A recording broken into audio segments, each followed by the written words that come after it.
I'm just connoisseur, and welcome to the Arsenal fan experience. Join me as I go in depth into the crucial match that was.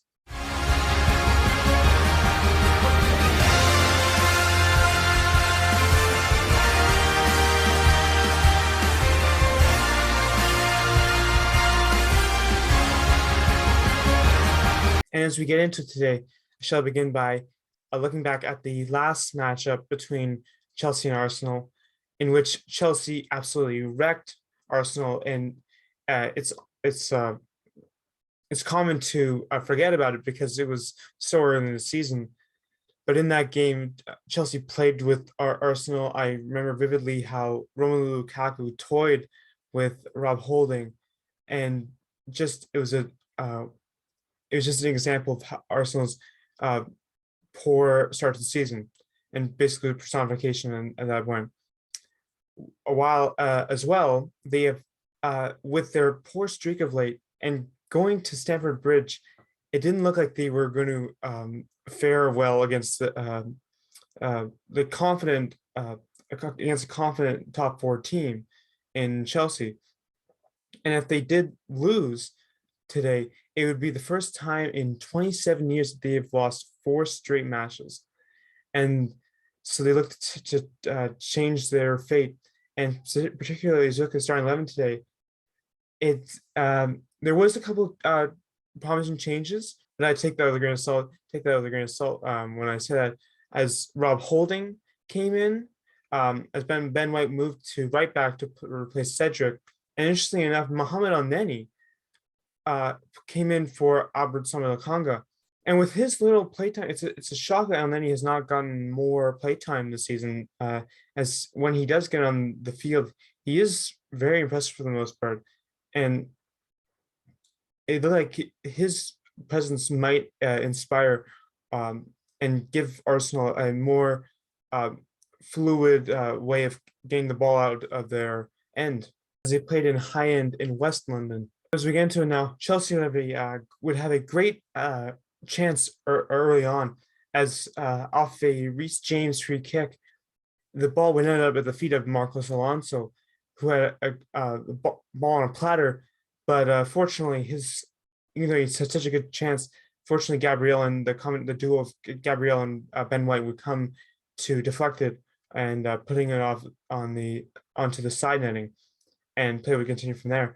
Where as well, Chelsea with their inclining to get a good start, as they saw as evident with how Southampton took advantage of that. They would have another great chance to move off this cheek, as he won the ball off Rob Holding, which is not that difficult to do. But he put in a nice little layoff to Lukaku, but and Lukaku was able to get past White, but he didn't give a great finish to his chance. And for the first 15 minutes of the game, it looked like it was in Chelsea's favor until a absolutely poor defending, an absolutely poor decision by Andreas Christensen, where he had a miscommunication with Edouard Mendy, thinking Mendy would come closer to get his pass, and his pass was not up to task. And Eddie Nketiah right on it, took advantage and was able to put it past Mendy to give Arsenal a 1-0 lead. And an absolute great play by Mendy to keep the ball in play and never give up on the chance. And that plays like those are what he's as a striker he craves for, and he finally got that. And in that aspect, he delivered and deservedly gave Arsenal a 1-0 lead. However, it was not meant to last, as just a couple minutes later, Timo Werner would get a ball off the Arsenal turnover, and he put in a relatively harmless shot that would actually deflect off of both Granit Xhaka and Rob Holding, deceiving Ramsdale, and eventually was in the net to equalize. And I think that Ramsdale could have been in better position to to contain it. But granted, he couldn't have anticipated that it would be deflected off not only one but two Arsenal players, and to his bad luck, they would suffer from that, and the score is tied. But with how important this match meant to the Gunners, they really were not willing to give up. And particularly in the 23rd minute, they had a eerily close chance of pulling ahead, with Martin Odegaard playing him putting in a great putting in some great skill and putting in a great pass to Bukayo Saka, who went on the right, making another skill of his own past Alonso, pulling back into the middle, and passing it back to Nketiah, but Nketiah was unable to finish in that sense. And not to over complicate things, but that was a example of just how fluid, and as I say that again, how fluid Arsenal was, and they really got their mojo back in this game. As I think playing against these top quality team again, like Chelsea, really inspired them to play well, and their passing was on point today. As we particularly get, just as I say that, get into their second goal of the game, off a great 1-2-3, beginning from Granit Xhaka, who just happened to meg Marcos Alonso, drove forward, passed to Odegaard. Odegaard put it in for Smith Rowe, who, like he's has a tendency to do, one-timed it beautifully past Edouard Mendy, and Mendy couldn't do anything about that. And just an absolute exceptional example of teamwork on display for the Gunners, and they were subsequently awarded with a 2-1 lead. But unfortunately, again, there were goals plenty in the first half. And while earlier Chelsea had a decent chance of Mason Mount getting in a shot not on target, he would actually put in a good cross to Cesar Azpilicueta, who was able to slip behind the Arsenal D, who admittedly so were not at their finest in that play, or even really in the match. And they obviously missed Azpilicueta. He was able to slip it past Ramsdale to make it 2-2. And just before the end of the first half, Arsenal have one last great chance, with Odegaard again trying to recreate the second goal and putting in a good through ball for Smith Rowe. And he was able to put his skill to use and get by some Chelsea defenders, but the shot went wide of the far post. And going into the end of the first half, it was a doozy, with being 2-2, and things only seemed to be the sky was the limit for what could it really happen in the second half.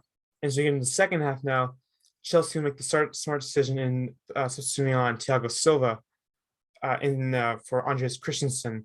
I don't know why they didn't do that at the beginning of the game, as they were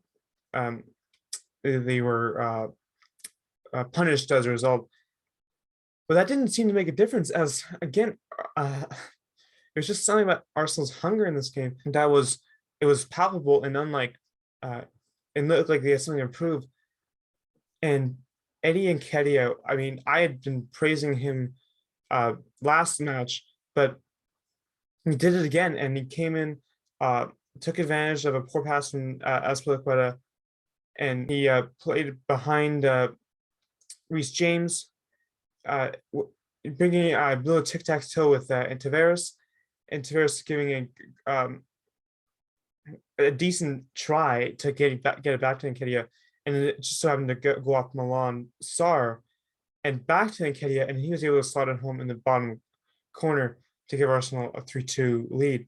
And let me tell you, if Nketiah played like that every match and was able to receive that much luck, he would be in for a big pay raise. And while he is, there's rumors that he might leave on a free this summer, I do hope they can potentially make up and potentially sign a contract at the end of the year, as showcased in this game that he does still have a lot of potential.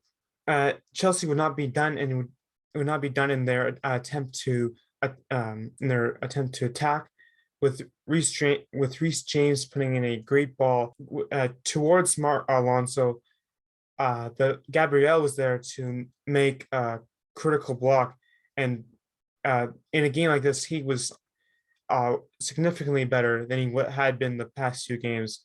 And again, I think it's just the fact that the defense in this match today had a lot more chemistry, and also had to face off against a fairly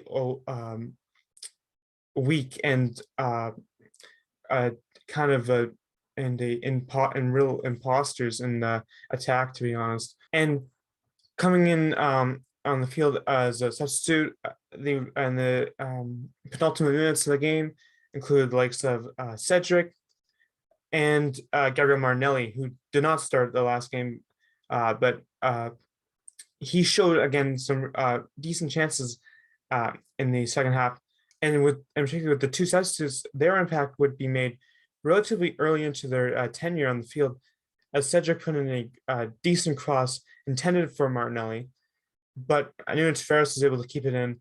Unfortunately, it wasn't ideal to him, as he slided way wide on the half volley, but it was still a decent chance from a player who never really receives an opportunity like that. I don't blame him for going for that, especially when Arsenal was comfortably leading, and their lead appeared to look to be increased in the 90-minute plus stoppage time, as after a dumb decision by Azpilicueta, who just straight up threw Saka to the ground for no reason, the referee pointed straight to the spot and awarded Arsenal the penalty, who came up to the plate, none other than Bukayo Saka, and Saka slotted it home, redeeming himself from the ghosts of Euro 2020, and gave Arsenal a 4-2 lead, an ultimate victory, as Arsenal walks out of Stamford Bridge with a 4-2 win. And it just so happens that this match was their 250th Premier League away win, and only being second to Liverpool in terms of away wins. And overall, my thoughts on the match are: it was a very inconsistent first half. Their defending was suspect, to be honest, but they were able to get their confidence back, get their swagger back, and put in a very quality second half to solidify their win and get all 3 points. I think that they were also helped by the fact that Chelsea wasn't really firing on all cylinders, but you take it as it is, and in a match of importance like this, it looked like that they wouldn't even get a single point, and to get all 3 points is massive, and it's particularly are now back on level terms with Tottenham, and although we'll have to see how much longer that lasts, as they play Manchester United on Saturday. So I digress. But not other than that, my man of the match today goes to Eddie Nketiah. And I never thought I'd say that, but he was spectacular. He didn't. In fact, he did his job, and I respect him for that. And it's a real confidence booster for him to play in such an important match like this, and to perform and come and to the occasion. Come up to the occasion. There's nothing else you can really say for that. I also thought Mohamed El-Neni was very impressive as well. He didn't get a lot of, as he didn't really do anything. As well, he didn't touch the ball a lot.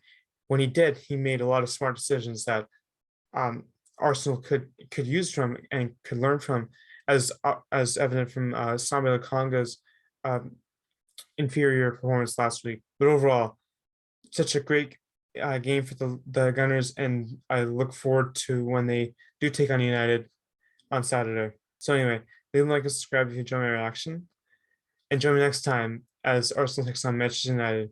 Arrivederci.